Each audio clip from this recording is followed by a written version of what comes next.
Kung kita anak sa Ginoo, kita gid mo una og propose og mga plano alang sa kalinaw.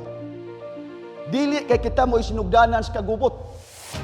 Ingon na silingan kana Adventista na mo nagsugod sa kagubot gid muni ato bantayan mga igsoon. Kita untay mo plano og una sa kalinaw. Dili kay kita mag-una-una og kagubot mga igsoon. Ingon si Abraham, let there be no strife. Unta walay away-away.